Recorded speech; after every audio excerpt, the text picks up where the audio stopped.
स्वागत है आपका हमारे YouTube चैनल परफेक्ट नॉलेज में। जैसा कि कल हमने पढ़ा है संख्या पत्ती का चार्ट, है ना। सारी संख्या पत्ती आई थी।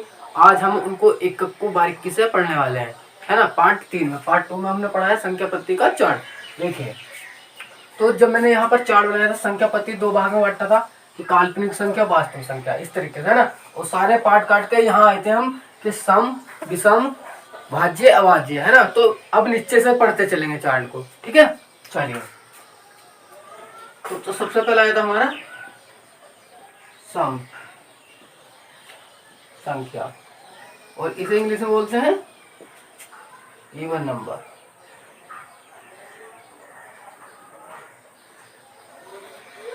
ठीक है, तो अब आज इसके बारे में पढ़ेंगे। देखिए, इवन नंबर क्या है, सम संख्या क्या है, कि वे संख्याएं जो 2 से पूर्णतः विभाजित हो जाती हैं सम संख्या कहलाती हैं।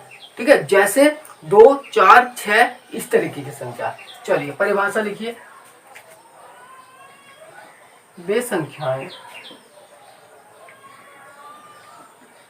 जो 2 से पूर्णतः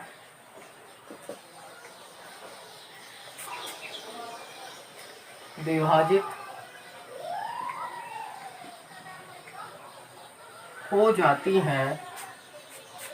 हो जाती है सम संख्या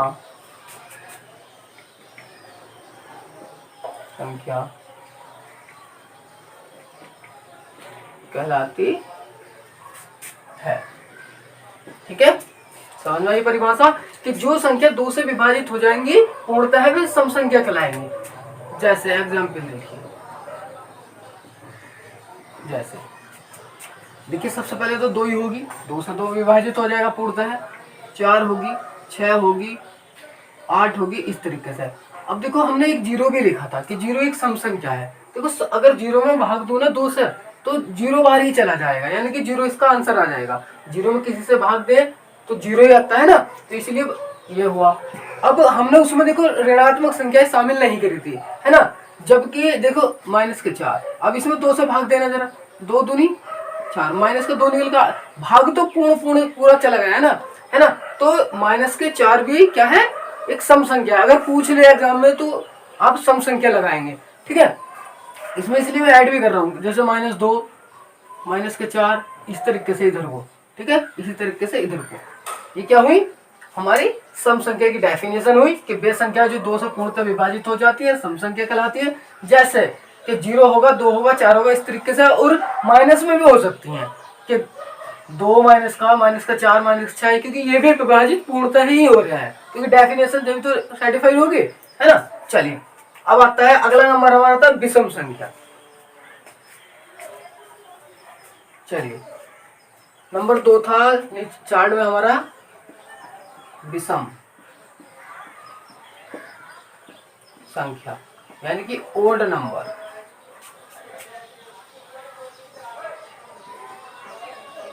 अब ओड नंबर क्या है, तो जो वे संख्याएं, देखो परिभाषा देखो, अपने आप समझ जाएंगे आप। वे संख्याएं जो 2 से विभाजित नहीं होती है विषम संख्या कहलाती है। ठीक है, समझ में परिभाषा कि वे संख्या जो 2 से विभाजित नहीं होती है विषम संख्या कहलाती है। देखिए एग्जाम्पल, जैसे बताना, 1 विभाजित हो जाएगा, नहीं होएगा। 3 हो जाएगा, नहीं होगा। 5, 7, इस तरीके से। अब बताना, क्या माइनस का 1 भी होगा क्या, नहीं होगा ना, क्योंकि जब 1 ही नहीं हो रहा तो माइनस का 1 भी नहीं होगा। -3, -5, ये इसका मतलब है इधर को भी तो इधर को भी चल रहा है ना। मैंने वहां पर जिक्र नहीं करा था क्योंकि हम चार्ट के अनुसार देख रहे थे, और चार्ट में हमने ऋणात्मक संख्याएं छोड़ दी थी, है ना। लेकिन यहाँ पे पढ़ा रहा हूं मैं कि देखो, बात आती है कि विभाजित कर रहा है या नहीं कर रहा है। तो -3 को 2 विभाजित कर रहा, नहीं कर रहा ना, तो विषम हुई। -2 को विभाजित कर रहा है तो हाँ कर रहा है, तो सम हुई। है ना। ये बात क्लियर हुई। चलिए अब अगला था भाज्य, यानी कि कंपोजिट नंबर।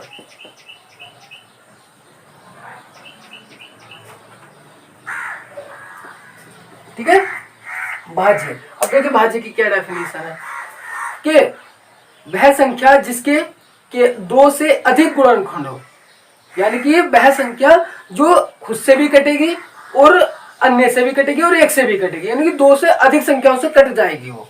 परिभाषा लिखिए, वह संख्या जिसके दो से अधिक गुणनखंड होते हैं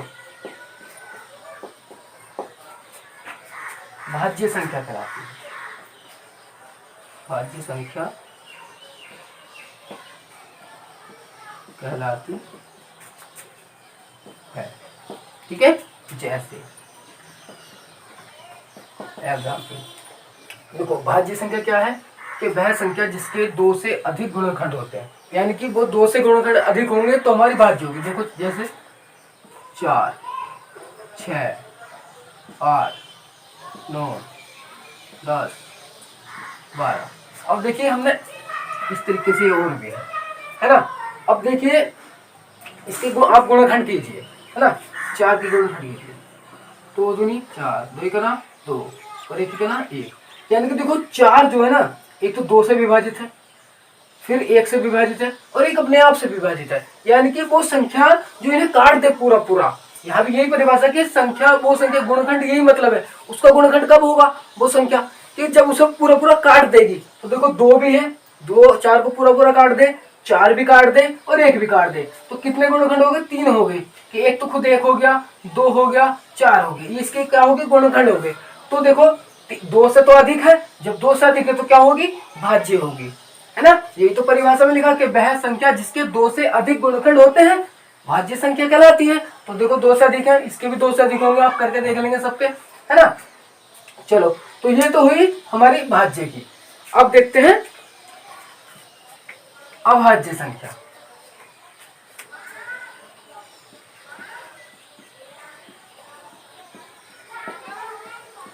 इंग्लिश में बोलते हैं प्राइम नंबर।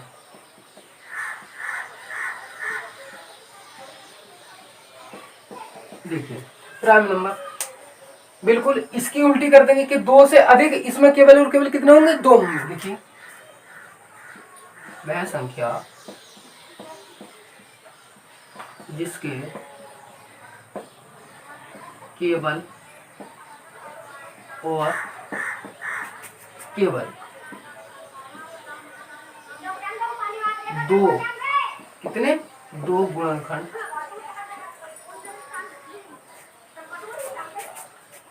होते हैं अभाज्य संख्या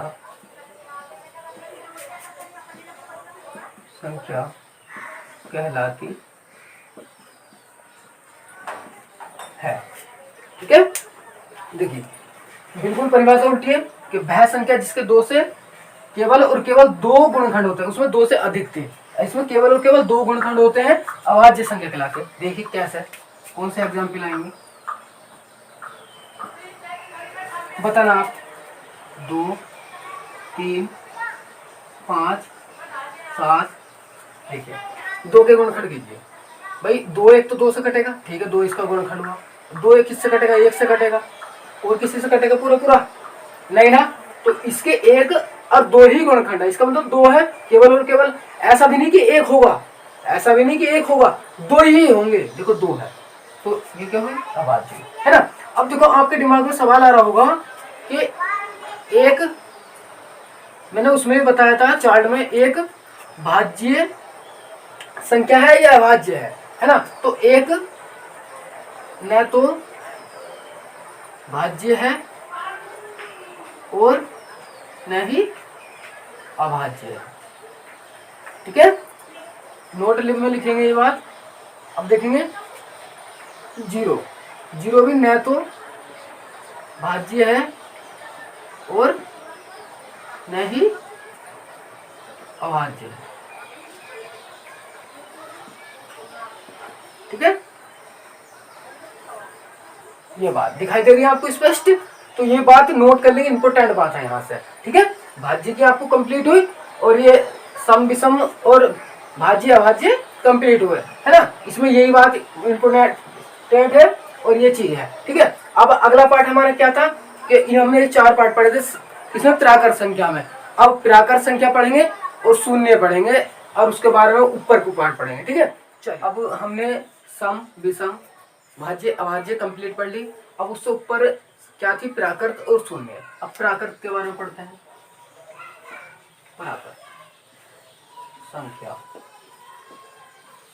या इसको इंग्लिश में बोलते हैं नेचुरल नंबर।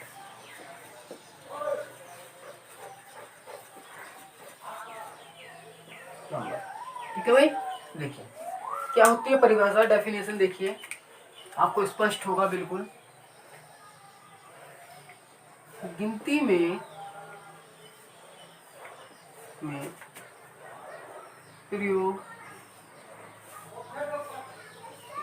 होने वाली संख्याओं के समुच्चय को प्राकृत या प्राकृतिक, है ना, प्राकृत या प्राकृतिक संख्या कहते हैं। ठीक है, चलिए जैसे अब बताइए आप कौन सी गिनती में संख्या प्रयोग करते हैं? ऐसे तो करते हैं कि 1 2 3 4, या ऐसे करते हैं कि 0 1 0 से तो नहीं करता ना कोई। गिनती तो 1 से पढ़ी जाती है ना हमेशा, कि 1 2 3 बचपन से पढ़ी हमने कि गिनती सुनाओ 1 2 3, है ना। तो क्या आएंगे इसमें 1 2 3 4 5 10 क्लियर हुई बात? चलिए अब देखो ये समूचे बन गया, इस समूचे को हम प्राकृत संख्या बोलते हैं, प्राकृतिक संख्या बोलते हैं। अब इसके बाद देखो हमने ऊपर पढ़ा था कि क्या साइड में पढ़ा, शून्य। शून्य तो खाली हो तो कुछ नहीं, जहां कुछ नहीं दर्शाना हो वहां शून्य दर्शाया जाता है। ठीक है, उसको ऊपर हमने पढ़ी थी कि धनात्मक पूर्णांक, और उनका ही नाम था पूर्ण संख्या, है ना। तो पूर्ण संख्या पढ़ेंगे, पूर्ण संख्या इन इंग्लिश में बोलते हैं होल नंबर।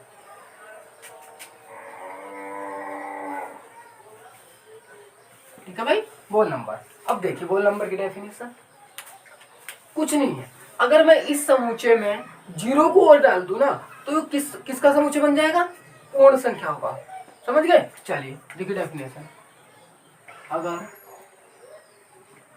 गिनती के समूचे में, अगर गिनती नहीं, यहाँ प्राकृत होगा, अगर प्राकृत संख्याओं के समुच्चय में शून्य को शामिल कर लेंगे, शून्य को शामिल कर लें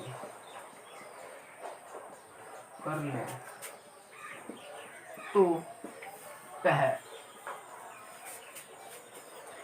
पूर्ण संख्याओं का समुच्चय बन जाता है। ठीक है, या ऐसे भी लिख सकते पूर्ण संख्या कहलाती है भाई। समुच्चय पूर्ण संख्या का तो पूर्ण संख्या ही तो हुई। चलिए देखिए, जैसे चाहे डेफिनेशन कैसे भी लिख लेंगे कोई गलती नहीं होगी, है ना। चलिए ठीक, प्राकृत संख्या क्या थी, सारी प्राकृत संख्या 0 1 2, यहाँ 0 हटाओगे, 1 2 3 4 डैश डैश डैश, ये क्या है, सारा संख्याओं का किसका समुच्चय है, किसका समुच्चय है, प्राकृत संख्याओं का। हमने भी पढ़ा है लिख रहा। अगर भाई मैं इसमें 0 और शामिल कर लो तो किसका बन गया, पूर्ण संख्याओं का समुच्चय बन गया। ठीक है, तो पूर्ण संख्या क्या होंगी, 0 1 2 3 4 इन्फिनिट तक, यानी कि 0 से स्टार्ट होंगी अनंत तक जाएंगे। ठीक है, अब आती है हमारी इसके बाद पूर्णांक संख्या, इन्हें इंग्लिश में बोलते हैं इंटीजर नंबर।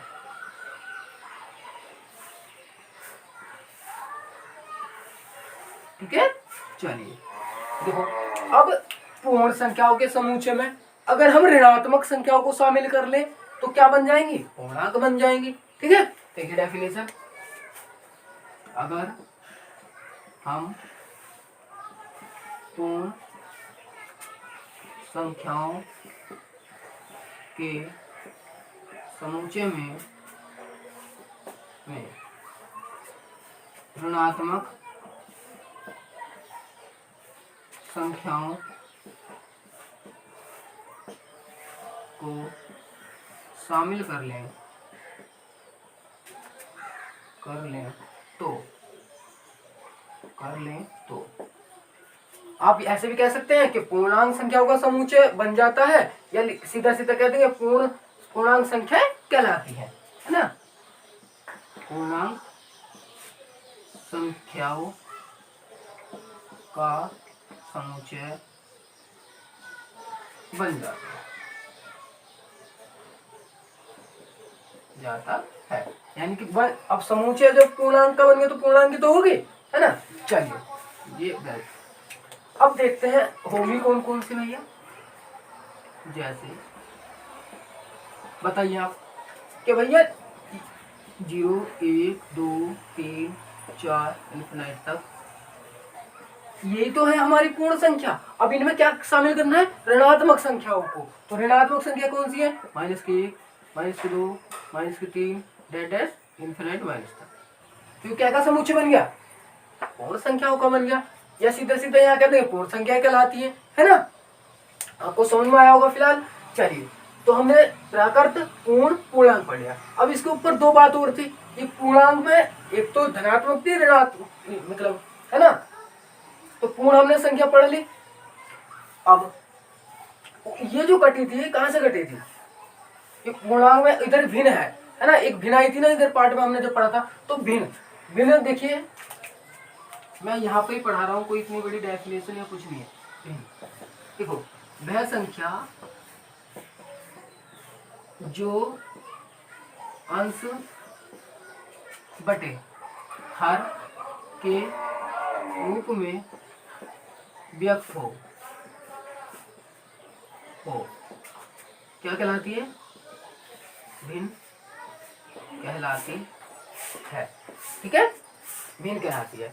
अब देखिए, जैसे हाई खत्म कर दिया हमने, जैसे 1/2 3/2 -5/2 1/4, जितने भी ये तुम्हें अंश बटे हर के रूप में मिलेंगे ना, वे क्या होंगे, वे भिन्न होंगे, है ना। तो भिन्न भी क्लियर हुई।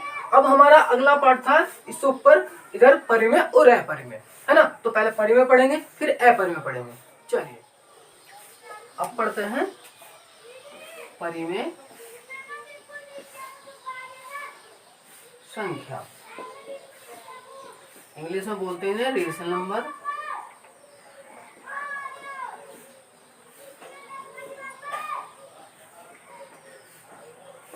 चलिए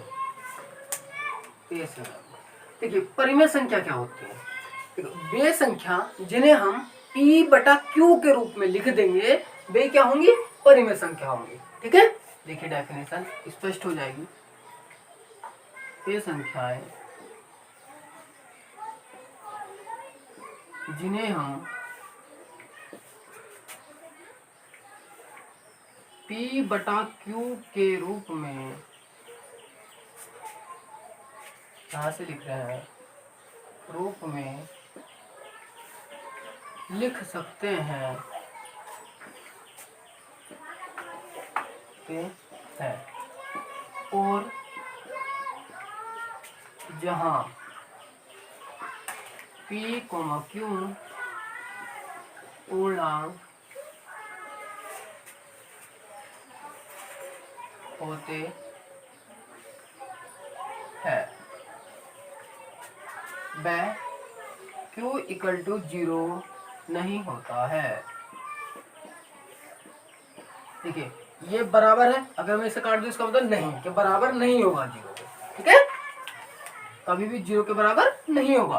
तो डेफिनेशन देखिए दोबारा से, वे संख्याएं जिन्हें हम P/Q के रूप में लिख सकते हैं और जहां P और Q पूर्णांक हैं वह Q बराबर equal to Q not equal to 0 होता है, यानी कि Q के बराबर कभी 0 नहीं हो सकता है ना। क्या कहलाती? परिमेय संख्या कहलाती है। परिमेय संख्या कहलाती है। ठीक है, चलिए एग्जाम्पल देखिए। जैसे 1/2, 3/2, 5/2, माइनस के 1/2, 4/3 माइनस का 4, 5, 3, -2, माइनस का 1 और 0। अब बताइए मैंने इतने सारे एग्जाम्पल लिखे, क्यों लिख दिए मेरे भाई? देखिए इसका भी रीजन है। देखिए आपको ये तो पता चल गया कि परिमेय संख्या माइनस की भी हो सकती है और प्लस की भी हो सकती है ना। तो ये क्या है? प्लस वाली और माइनस वाली। दूसरी बात, ये 4 कैसा है? आपको आपका बेसिक क्लियर नहीं है तो आपको पता नहीं होगा 4 कैसे परिमेय संख्या बता दी कि बे तो होंगे जो P/Q के रूप में है। अब 4 तो नहीं लिख रहा P/Q के रूप में, तो देखो 4/1 लिख दिया। तो अब भी तो देखो 4/1, 4 से 1 को भाग दिया, क्या आया? 4। इसका मतलब 4/1 हम लिख सकते हैं। तो किसका रूप है? P/Q का रूप है। तो क्या हुई? 4 भी परिमेय हुई, इसी तरीके 5 भी, 3 भी, माइनस के 2 भी, 1 भी, 0। अब 0 आपको दिमाग में थोड़ा लग रहा होगा कि 0 कैसे हुई? तो भाई 0/1 बराबर 0 तो आगा, 0/2 लिख दो। P/Q का रूप बनाना है हमें, तो बन गया। तो इसका मतलब क्या है? 0 परिमेय संख्या है ना। चलिए अब देखेंगे अपरिमेय संख्या। अपरिमेय संख्या इन्हें बोलते हैं इरेशनल नंबर।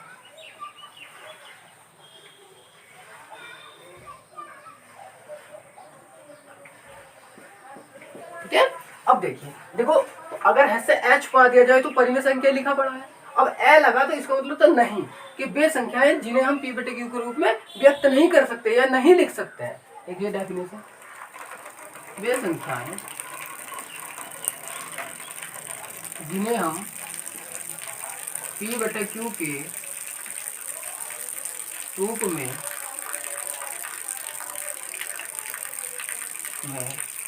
नहीं लिख सकते हैं,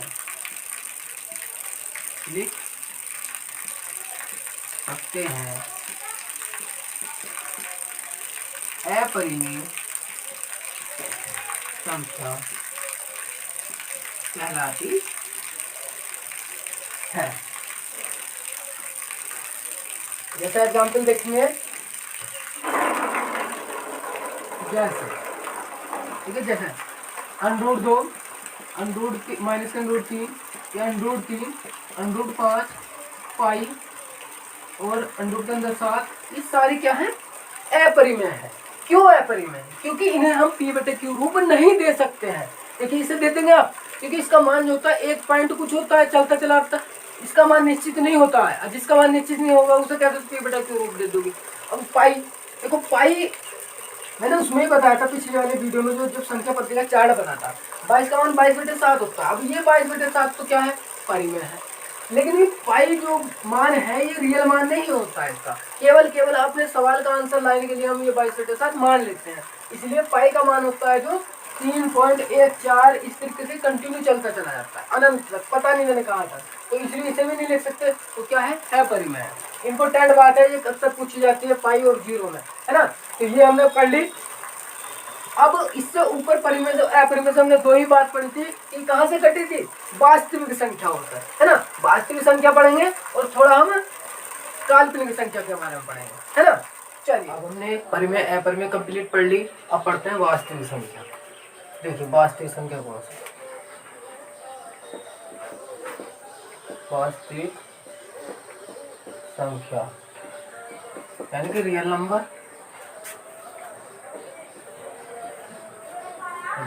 देखिए डेफिनेशन क्या है, देखिए लिख रहा हूं मैं डायरेक्ट। वे संख्या जो संख्या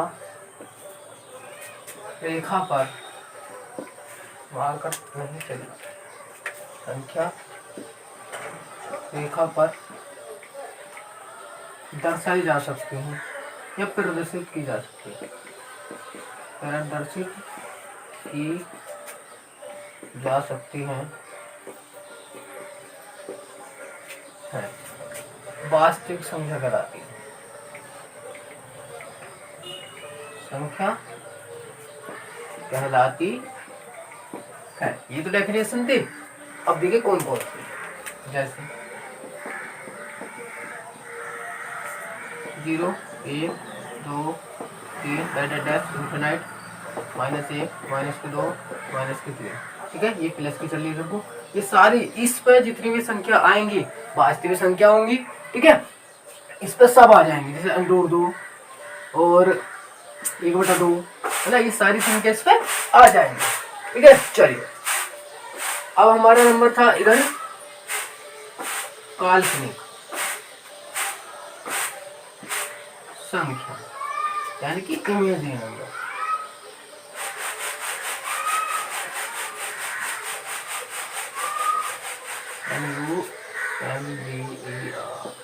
नंबर, है ना। चलिए इमेजिनरी नंबर क्या थी, देखो डेफिनेशन लिख रहे हैं हम ब्रैकेट, वे संख्या जिनको हल नहीं किया जा सकता, हल नहीं किया जा सकता है, काल्पनिक संख्या कहलाती है। काल्पनिक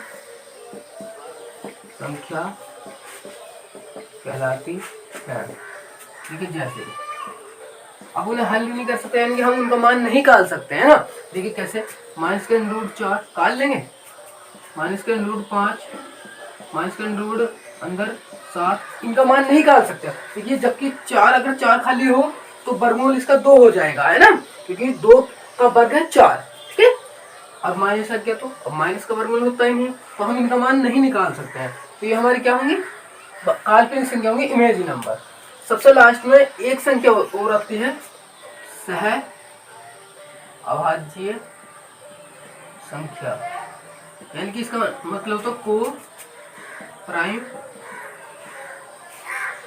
नंबर,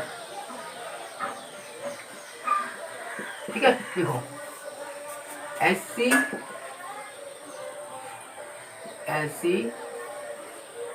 दो संख्या, क्या